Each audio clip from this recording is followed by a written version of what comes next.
పండగలైనా పెళ్లిళ్లైనా వస్త్రాలకు వేదికొక్కటే, అదే SR shopping mall. Family అంతటికి unlimited offers. కూలీ చేసుకుని బతకొచ్చు, పిల్లలు హ్యాపీగా ఉండాలి, పిల్లలు ఆరోగ్యంగా ఉండాలి, పిల్లలు సంతోషంగా ఉండాలి, బాగా చదువుకోవాలి, పెద్ద పొజిషన్ లో ఉండాలి. సూపర్, గొప్ప నాన్న దొరికారు నీకు నిహారి. 100%. ఏ పిల్లలకి ఇవ్వని ఫ్రీడమ్ నాకు ఇచ్చారు మా పేరెంట్స్.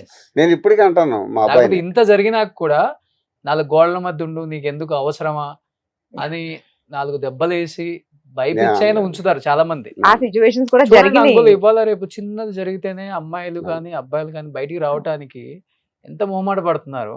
అవును. అలాంటిది మీరే ఎన్నో చూసుంటారు ఇది జరిగిన తర్వాత. చాలా చాలా చాలా పెద్ద మాస్క్ వేసేసుకొని గుడ్డలు కప్పేసుకొని చూపించకుండా. కానీ ఆల్మోస్ట్ 2021 వరకు కూడా డాడీతో బయటకు వెళ్తే నేను స్కార్ఫ్ కట్టుకుని వెళ్తా. వితౌట్ స్కార్ఫ్ నన్ను ఎప్పుడు తీసుకెళ్లేవాళ్ళు కాదు.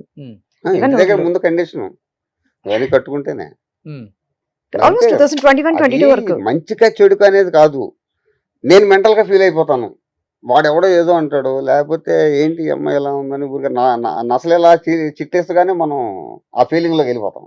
ఓకే, బయటికి కానీ తీసుకెళ్ళడానికి మొహాట పెడతారు. ఇప్పుడు వచ్చేటప్పటికి దాని వెనకాల నేను వెళ్ళొచ్చులే నా కూతురు వెనకాల. నిన్న ఒక చిన్న ఎమోషనల్ థింగ్ జరిగింది. సో ఎప్పుడు డాడీ డ్రైవ్ చేస్తే పక్కన నేను కూర్చునేదాన్ని. నిన్న డాడీ వచ్చారనమాట. వస్తే డాడీని పిక్ చేసుకోవడం, నేను డ్రైవ్ చేస్తే వెళ్ళేసరికి కార్లో కూర్చోగానే హీ గాట్ టీయర్స్. నిన్న చాలా ఎమోషనల్ అయ్యారు. నేను డ్రైవ్ చేస్తున్నప్పుడు డాడీ పక్కన కూర్చోవడం అన్నది మాత్రం ఐ థింక్ మా నాన్నకి నేను ఇచ్చిన అదే బెస్ట్ గిఫ్ట్. Okay, Yeah. మీరు కార్ డ్రైవ్ చేసుకుంటారు. చాలా మంది ఆడపిల్లలు, నేను ఇంకొక విషయం, ఈ సందర్భం వచ్చింది కాబట్టి 15 ఇయర్స్ డ్రైవింగ్ స్కూల్ మెయింటైన్ చేశాను. మీరు 15 ఇయర్స్ చాలా మంది ఆడపిల్లలకు నేర్పా, మగ పిల్లలకు నేర్పిన అది వేరే విషయం. ఏ ఆడపిల్ల కూడా నా దగ్గర నేర్చుకున్న తర్వాత తన సొంత కారుతో నేను హైదరాబాద్ నుంచి అవనగడ్డ వచ్చాను లేదా హైదరాబాద్లో ఆఫీస్కి వెళ్ళానని ఎంతవరకు అన్న ఆడపిల్ల లేదు. కానీ నేను నెల రోజుల నాడు కొత్త కారు కొని 15 రోజులు తన నుంచి ఇవాళ సిటీలో ఏ పక్కకైనా తనే తోలుతుంది. దాని గురించి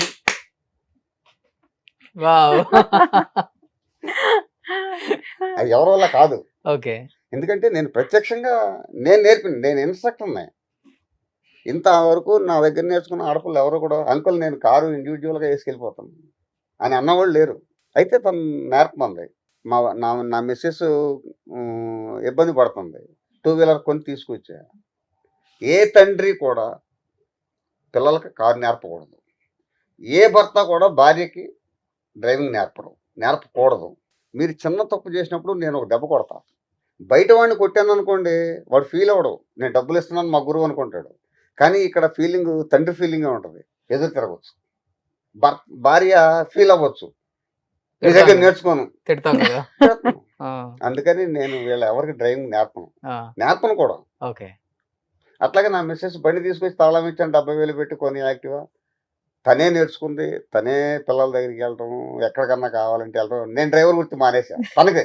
ఓకే, తనకి నేను డ్రైవర్నే కదా అంటావు, తనకి డ్రైవింగ్ రాకపోతే నేను డ్రైవర్నే కదా, తీసుకెళ్ళాలి కావని. ఓకే, ఇప్పుడు నేను అదే చెప్పా, కారు కొన్నాము అక్కడ పెట్టాము అంతవరకే. నువ్వు నేర్చుకోవా అనేది అది నా విషయం కాదు. ఓకే, నేర్చుకుంటే ముందుకు వెళ్తావు, నేర్చుకోలేదు అనుకో అది అక్కడే ఉంటుంది. సూపర్. సో ఇంకొన్ని పిక్స్. సో నిహారి ఎప్పుడు ఇది పెళ్లి కాకముందా? Before marriage, Okay. 2007 మా మేనమామ వాళ్ళ ఇంటికి వెళ్ళాను. అమ్మలాగా ఉంటారు కదా మీరు? Yeah. ఇద్దరులానే ఉంటారు. ఇద్దరులాగా ఉంటారు. నెక్స్ట్ ఇది పెళ్లి ఫోటో. Marriage pick. అంకుల్ పెళ్లి కూతురుగా బాగా ముస్తాబ్ చేసి కూతుర్ని బాగా చూసుకున్నారు అనుకుంటా. అప్పుడు ఏ ఇయర్ ఇది? 2009 February 27th.